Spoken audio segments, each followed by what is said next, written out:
Assalamualaikum warahmatullahi wabarakatuh.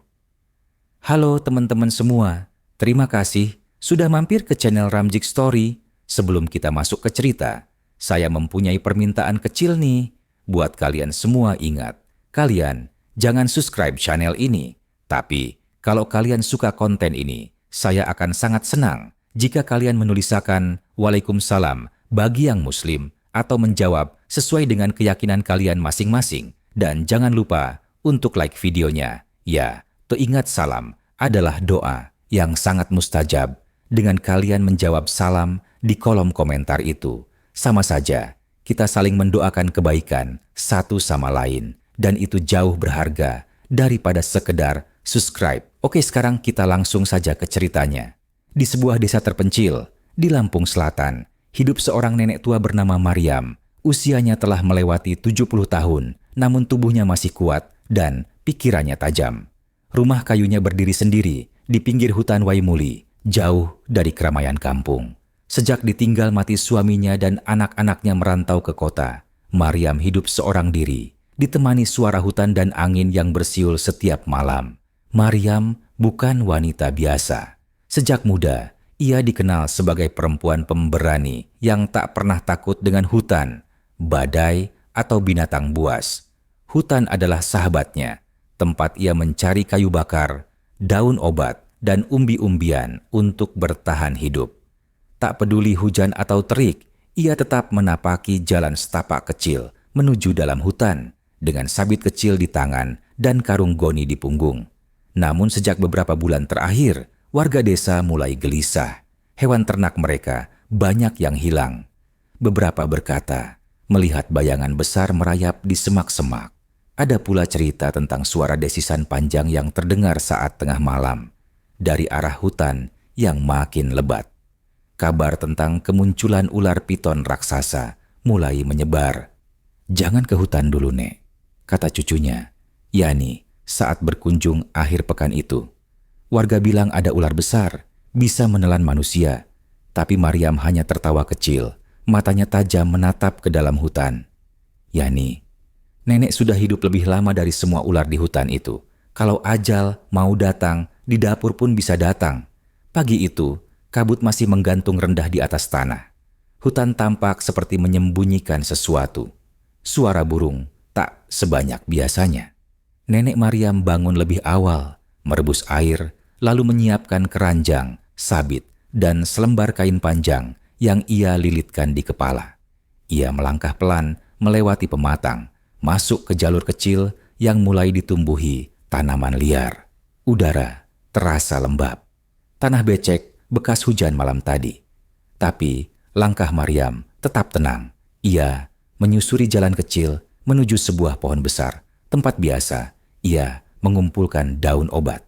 Di sepanjang perjalanan, ia memetik beberapa dedaunan, memasukkannya ke dalam keranjang. Namun, ada yang aneh. Biasanya, suara burung dan jangkrik menyambutnya sejak masuk hutan. Tapi, kali ini, sunyi. Sangat sunyi. Bahkan, desiran angin pun terasa tertahan. Langkah Maryam melambat. Matanya tajam, memperhatikan semak-semak di kanan dan kiri. Tiba-tiba, suara ranting patah terdengar di belakangnya. Maryam menoleh. Tak ada apa-apa. Ia menghela napas. Mungkin hanya monyet hutan, pikirnya. Ia kembali fokus ke tumpukan daun di bawah pohon. Saat ia membungkuk, daun-daun bergerak sedikit, lalu diam. Ia berdiri, menatap ke semak. Matanya menyipit. Dari balik semak-semak tinggi itu, ada sesuatu yang mengendap pelan. Tubuh panjang, besar, licin, menyatu dengan warna tanah dan daun. Mata Maryam membelalak. Seekor ular piton raksasa. Piton itu berdiam, lidahnya menjulur cepat-cepat, mencium bau udara. Tubuhnya besar, mengular seperti batang pohon.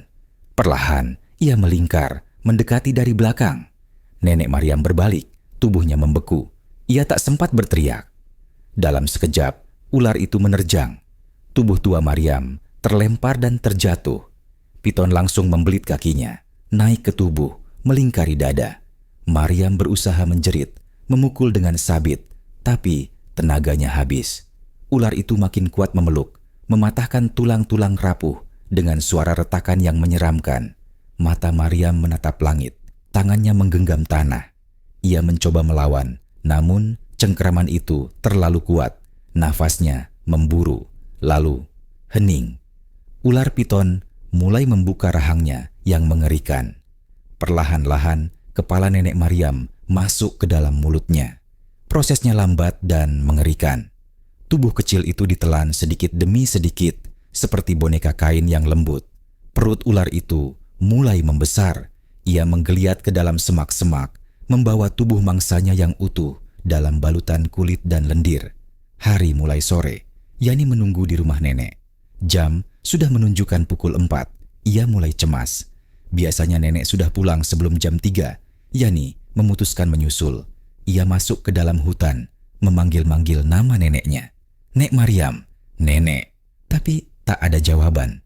Yang ada hanya suara angin yang menyapu daun-daun. Di bawah pohon besar, Yani menemukan sesuatu. Sebuah sabit kecil tergeletak. Di sampingnya, keranjang goni yang basah. Ia memungutnya, melihat ada noda lumpur merah seperti darah. Jantungnya berdebar. Di tanah, terlihat bekas jejak besar seperti tubuh melingkar, menyeret sesuatu ke arah dalam semak. Yani mematung. Dan dari kejauhan, terdengar suara desisan panjang yang membuat bulu kuduknya meremang. Langit mulai gelap ketika Yani berlari pulang dari hutan dengan napas tersengal dan mata berkaca-kaca. Kedua tangannya gemetar memegang sabit dan keranjang milik neneknya yang ia temukan di bawah pohon besar. Badannya lemas, tapi mulutnya terus berteriak, memanggil-manggil warga kampung. Pak, Bu, tolong, nenek hilang di hutan. Orang-orang yang sedang duduk di warung kopi segera berdiri, berhamburan ke arah suara Yani. Kepala dusun, Pak Naryo, segera memerintahkan para lelaki untuk bersiap. Ambil senter parang obor, kita cari nenek Maryam sekarang juga. Dalam waktu singkat, lebih dari 20 warga berkumpul. Mereka menyusuri jalan setapak menuju hutan dengan langkah cepat dan wajah tegang. Kabut mulai turun dan angin malam berhembus dingin. Di antara mereka, hanya suara dedaunan kering dan langkah kaki yang terdengar. Yani menunjukkan lokasi terakhir ia menemukan barang-barang neneknya. Semua warga langsung menyebar, mencari di semak-semak dan celah pohon. Lalu salah satu warga berteriak, "Pak, lihat ini!" Mereka berlari ke arah suara itu. Di sana, tanah berlumpur memperlihatkan jejak aneh. Bentuknya memanjang dan besar, seperti tubuh ular raksasa yang menyeret sesuatu yang berat. Di sekelilingnya ada bekas tanah yang tergilas dan bercak merah yang menyebar samar. Pak Naryo berlutut menyentuh lumpur itu dengan jemarinya. Ini bukan jejak biasa. Ini jejak piton. Dan ini darah. Wajah para warga berubah pucat. Mereka saling pandang. Beberapa menelan ludah dan yang lain mundur beberapa langkah. "Teruskan pencarian," ujar Pak Naryo. "Kalau benar piton besar yang serang nenek Maryam, dia pasti masih di sekitar sini." Mereka mengikuti jejak itu. Semakin dalam ke hutan, suasana makin sunyi dan mencekam. Cahaya senter menyorot ke batang pohon dan semak-semak, menciptakan bayangan panjang yang membuat jantung berdegup kencang. Tak lama kemudian, seorang pemuda bernama Asep berteriak histeris, "Itu dia, ularnya, ularnya!" Semua menoleh ke arah yang ditunjuk.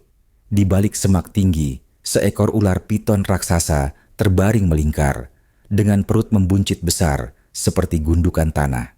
Matanya sipit, tubuhnya mengilat terkena cahaya senter. Perut ular itu terlalu besar untuk ukuran mangsa biasa. Bentuknya memanjang tak wajar, dan di bagian depan, samar-samar terlihat lekuk seperti wajah manusia, seolah-olah tubuh seseorang tertelan bulat-bulat. Jeritan pecah. Yani jatuh terduduk. Air matanya tumpah tanpa suara. Ia tak bisa berkata apa-apa, hanya menatap tubuh ular itu dengan ngeri dan kesedihan yang tak bisa dijelaskan. "Ya Allah, ini nenek Maryam," teriak seseorang. Beberapa pria segera bersiap dengan parang dan tombak, tapi ular itu sadar. Dengan suara desis keras, ia mulai bergerak. Tubuhnya menyeret perut buncit itu pelan ke arah semak yang lebih gelap. Jangan biarkan kabur. Serangan dimulai. Tombak menghujam tubuh ular. Parang menebas sisiknya yang keras seperti baja. Tapi ular itu kuat, bergerak cepat meski dengan beban besar dalam tubuhnya. Ia mengayun ekornya, menghantam salah satu warga hingga terlempar dan pingsan. Pertarungan berlangsung menegangkan.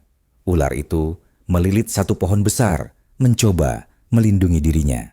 Tapi jumlah warga terlalu banyak. Darah ular mulai mengalir deras.